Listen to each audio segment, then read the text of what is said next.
السلام عليكم ورحمة الله وبركاته. في البداية نصلي على النبي ونذكر الله. النهارده هنسكنه كتاكيت عمر يوم. الكتاكيت ما شاء الله عليها كتكوت محترم من شركة محترمة، مش هنذكروا الأسامي عشان ما نعملوش زعل الشركة. تمام، حاجة بص زي الفل. بص الله أكبر، ده شغل يا جماعة، والحمد لله كان عندي دفعة النهارده سلمتها، وأي حد محتاج حاجة يكلمني يتواصل معايا. والشغل اللي أنا بنزله للمزرعة بتاعتي بنزله لأي حد، هي الشركة. النهارده انا بسكن ليا وكان عندي شغل برضو لناس. هو الشغل اهم حاجه اهتم بالحراره. بصوا يا جماعه، لازم تنزل العرق كده يا جماعه، لازم تبقى جوه العنبر صيف شتاء تنزل ميه كده. طالما نزلت ميه كده يبقى الرطوبه ايه؟ الرطوبه تمام. في حر مفيش عرق، يبقى الرطوبه كده ايه؟ نازله تحت. الكتاكيت مش هتعيش معاك. فيا جماعه ايه، نزلوا الكتاكيت، خليكم معايا. بسم الله.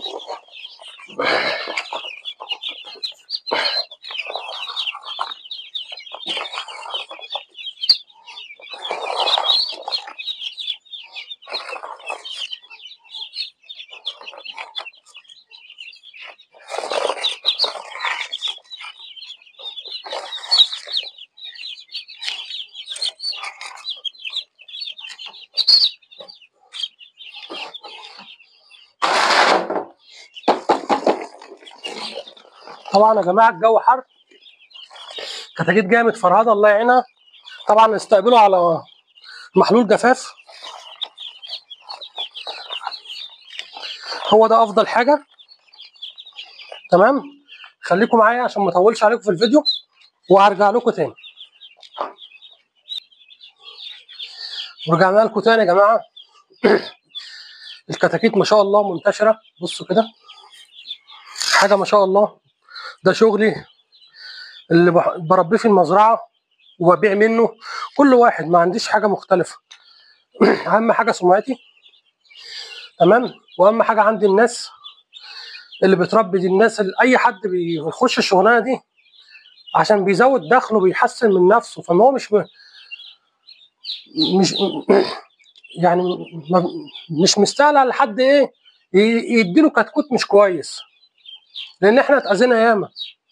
ولازم تبقى انت عندك ايه، درايه بكل حاجه. بص حضرتك، ده نبل دلوقتي علق، فكيته تمام، قمت جاي ايه مغيره. العده ايه في ايديا، فكيته غيرت. لازم تبقى حضرتك ايه، يعني عندك خلفيه عن كل حاجه وايدك في الحاجه. ما ينفعش حاجه تبوظ مني اروح اجيب حد، لمبه باظت مني دويل اروح اجيب كهربائي، لا، اعمل انا بايديا، اتعلم. لازم ايدي في الحاجه عشان اكسب. اما انا اجيب واحد ياخد مني 100 جنيه وده ياخد مني 100 جنيه، طب انا هكسب ايه؟ تمام. واهم حاجه بقى يا جماعه، تبقى انت في العنبر، يبقى الميه كده. بص، طول ما حضرتك ينزل من عليك ميه كده وعرق، اعرف كده الرطوبه عاليه من 60 ل 70، الدوره هتنجح معاك. مفيش عرق كده، تمام، اتصرف علي الرطوبه عشان ما تظلمش شركه الكتاكيت او التاجر اللي بتجيب منه.